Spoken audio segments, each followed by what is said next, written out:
Hello friends, welcome to Smile Talk paramedical channel. Friends, ಈಗಾಗಲೇ KE ವತಿಯಿಂದ BSc nursing, allied health science, BPT ಕೋರ್ಸ್ಗಳನ್ನು ನೀವು option ಎಂಟ್ರಿಗಳನ್ನು ಮಾಡ್ತಾ ಇದ್ದೀರಿ ಮತ್ತು ಮಾಡಿದರೂ ಕೂಡ ನಿಮ್ಗಳಿಗೆ ಮುಂದೆ ಏನಾಗುತ್ತೆ ಅಂತಂದರೆ ಇದು 30ನೇ ತಾರೀಕಿಗೆ ಆಪ್ಷನ್ ಎಂಟ್ರಿ ಲಿಂಕ್ ಕ್ಲೋಸ್ ಆಗುತ್ತೆ. ನೀವು ಕಾಲೇಜುಗಳನ್ನು ಸೇರಿಸುವಂಥ ಪ್ರಕ್ರಿಯೆ ಕಂಪ್ಲೀಟಾಗಿ ಕ್ಲೋಸ್ ಆಗುತ್ತೆ. ಮುಂದೆ 6ನೇ ತಾರೀಕಿಗೆ ಒಂದು ಮೋಕ್ ರಿಸಲ್ಟ್ ಅಂತ ಕೊಡ್ತಾರೆ. ಸೊ ಹಾಗಾದರೆ ಮೋಕ್ ರಿಸಲ್ಟ್ ಅಂದರೆ ಏನು, KE ಅವರ ಪ್ರಕಾರ ಮೂಕ್ ರಿಸಲ್ಟ್ ಅಂದರೆ ಏನು ಅನ್ನೋದ್ರ ಬಗ್ಗೆ ನಾನು ಇದರಲ್ಲಿ ವಿವರಗಳನ್ನು ಕೊಡ್ತಾ ಇದ್ದೇನೆ. ಚಾನಲ್ಗೆ ಹೊಸಬರಾಗಿದ್ದರೆ ಚಾನಲ್ ಸಬ್ಸ್ಕ್ರೈಬ್ ಮಾಡಿಕೊಂಡು ನಿಮ್ಮಲ್ಲಿ ಏನಾದರೂ ಡೌಟ್ಗಳಿದ್ದಲ್ಲಿ ನನಗೆ ನೀವು ಕಾಮೆಂಟ್ಸ್ ಮುಖಾಂತರ ಶೇರ್ ಮಾಡ್ಬೋದು. ನೋಡಿ ಅಭ್ಯರ್ಥಿಗಳೇ, ಈ ಒಂದು ಅನುಕು ಸೀಟು ಹಂಚಿಕೆ ಮೂಕ್ ರಿಸಲ್ಟ್ ಅನ್ನೋದ್ರ ಬಗ್ಗೆ ಇವರು ಒಂದಷ್ಟು ಪ್ಯಾರಾಗ್ರಾಫ್ ಮುಖಾಂತರ ಮಾಹಿತಿಗಳನ್ನು ಕೊಟ್ಟಿರುವಂಥದ್ದು. ಇದರ ಬಗ್ಗೆ ಇದರಲ್ಲಿ ಏನು ಬರೆದಿದ್ದಾರೆ ಅನ್ನೋದನ್ನು ಕೂಡ ನಾನು ಇಲ್ಲಿ ನಿಮಗೆ ಸ್ಪಷ್ಟವಾದಂಥ ಮಾಹಿತಿನ ಕೊಡಲಿಕ್ಕೆ ಪ್ರಯತ್ನ ಮಾಡ್ತೇನೆ. ಇವರೇನು ಹೇಳ್ತಾ ಇದ್ದಾರೆ ಅಂದರೆ 1ನೇ ಪಾಯಿಂಟ್ ಒಳಗಡೆ ವಿದ್ಯಾರ್ಥಿಗಳು ಆಲ್ರೆಡಿ ಎಲ್ಲ ತಮಗೆ ಅನುಸಾರವಾಗಿ ತಮಗೆ ಇಷ್ಟವಾಗುವಂತೆ ತಮಗೆ ಹೆಂಗೆ ಬೇಕು ಹಾಗೆ ಮೇಲೆ ಕೆಳಗೆ ಮಾಡಿಕೊಂಡು ಏನು ಮಾಡಿದ್ದಾರೆ ಅಂದರೆ ಆಪ್ಷನ್ ಎಂಟ್ರಿಗಳನ್ನು ಈಗಾಗಲೇ ಮಾಡಿದ್ದಾರೆ. ಆ ಒಂದು ಆಪ್ಷನ್ ಎಂಟ್ರಿಗಳನ್ನ ನಾವೇನು ಮಾಡ್ತೀವಿ ಅಂದರೆ ಮೆರಿಟ್ ಹಾಗೂ ರೋಸ್ಟರ್ ಅಂತಂದರೆ ಕಾಸ್ಟು, ಮೆರಿಟ್ ಅಂದರೆ ನಿಮ್ಮ ರ್ಯಾಂಕ್ ನಂಬರು, ಅದರ ಆಧಾರದ ಮೇಲೆ ಒಂದು ಅನುಕು ಹಂಚಿಕೆ ಸೀಟನ್ನು ಕೊಡ್ತೀವಿ.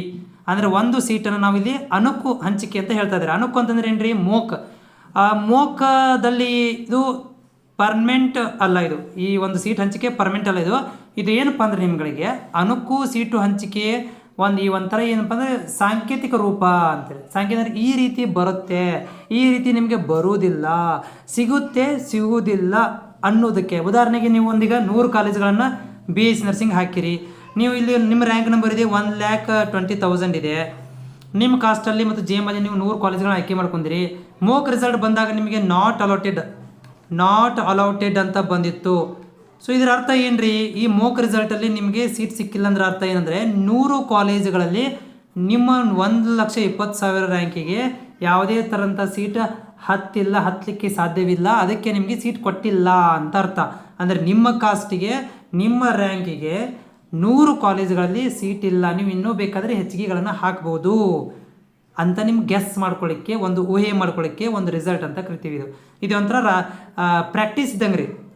ನಾಳೆಗೆ ಎಕ್ಸಾಮ್ ಐತಂದ್ರೆ ನೀವು ಹೋಗಿ ನಾಳೆಗೆ ಎಕ್ಸಾಮ್ ಇದ್ದಾಗ ರಾತ್ರಿ ಎಲ್ಲ ಪ್ರಾಕ್ಟೀಸ್ ಮಾಡಿರ್ತೀರಲ್ಲ, ಆ ಥರ ಏನಪ್ಪ ಅಂದ್ರೆ ಊಹೆ ಮಾಡ್ಕೊಳ್ಬೋದು. ಆ ರೀತಿ ಊಹೆ ಇರುವಂಥ ಒಂದು ರಿಸಲ್ಟ್ ಅಂತ ಕೂಡ ನಾವು ಕರಿತೀವಿ.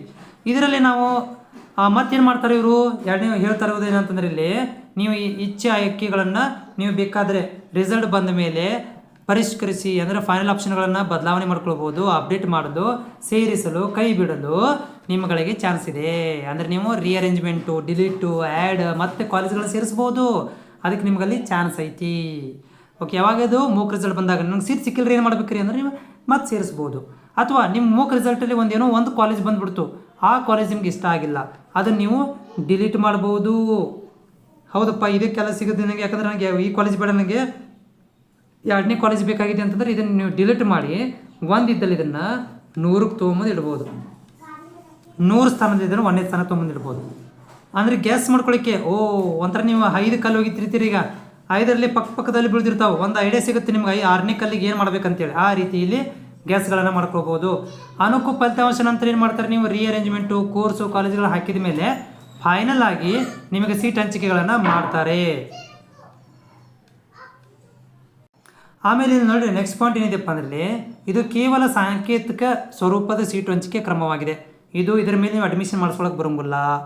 ಆಮೇಲೆ ಇನ್ನೊಂದು ಏನಪ್ಪ ಅಂದರೆ ಈ ಕಾಲೇಜಿಗೆ ಹೋಗಿ ಅಡ್ಮಿಷನ್ ತೊಗೊಳಕ್ಕೆ ಬರೋಂಗಿಲ್ಲ. ಇದು ಫೈನಲ್ ಫಲಿತಾಂಶ ಅಲ್ಲ, ಇದು ನಿಜವಾದ ಫಲಿತಾಂಶ ಅಲ್ಲ.